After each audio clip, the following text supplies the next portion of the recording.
In the world, there are 5 biomes that are found throughout the planet: aquatic, desert, forest, grasslands, and tundra. Every biome has many unique ecosystems with animals and plants that have adapted to each. A good example is the desert biome, with the Sahara Desert the subject of these facts. This graph shows the amount of precipitation that the Sahara Desert receives throughout the year. The most amount of precipitation is in October, which is a more acceptable time to visit the desert. Hope you bring an umbrella. The Sahara Desert is one of the largest deserts on the planet, just behind the Antarctic and the Arctic. The Sahara Desert is a marvel to be seen, with its beautiful sand dunes and the sunsets and sunrises. It also offers many animals and plants to observe and study from. The animals and plants that live in the Sahara Desert have created new evolutions to survive this biome. Being the main food source for animals in the desert, the gazelle has evolved to run from predators on impulse. When it runs, it can run for up to 49 miles per hour and alert other gazelles of danger. The jerboa is a small rodent with long legs, which give the ability to jump high. Despite their look, these rodents can run up to 60 miles per hour. This creature doesn't have to drink water, but gains enough water from its food. Isn't that handy? The smallest fox in the world is found only in the Sahara and parts of northern Africa. It is nocturnal, which helps it deal with the temperatures.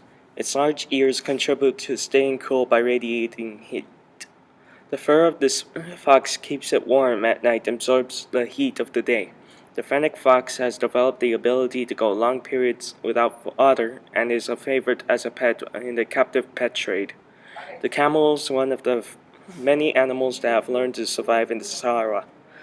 The humps on its back is actually fat buildup. When it cannot find any food, it burns this fat for energy until it can find food to replace the fat that was burned. Native to the Sahara, this tree has adapted to grow long roots to reach into deep underground water. This has allowed the tree to survive the dry day of the Sahara. This cactus has adapted to sustain water for long periods of time. It has grown thick stems to allow it to keep water for a long time. Its leaves have been reduced to small pines so that they may lose moisture at a slower rate. An olive tree has grown its roots deep into the ground to collect water. Its leaves are smaller, which meant that they would release lesser water. The tough bark on the tree prevents water to be lost during cold winters. The acacia tree has grown its leaves to be shaped like a feather. In times of drought, the tree will cause leaves to fall off in order to conserve its energy and moisture. The Sahara Desert covers most of northern Africa and many countries. The most notable countries to visit are Egypt, Libya, and Cairo.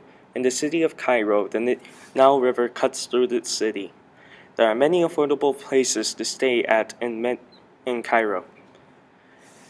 There are many sights to see in Egypt, like the Egyptian Museum. It contains many artifacts from simple coins to over 27 mummies to see. The desert has many abiotic factors. The climate is rather humid and dry, with little above ground water. The northern Sahara has a dry subtropical climate, which means that it has a cool winter and a hot summer. And the southern Sahara, with a dry tropical climate, a dry mild winter with a rainy summer, is to be expected.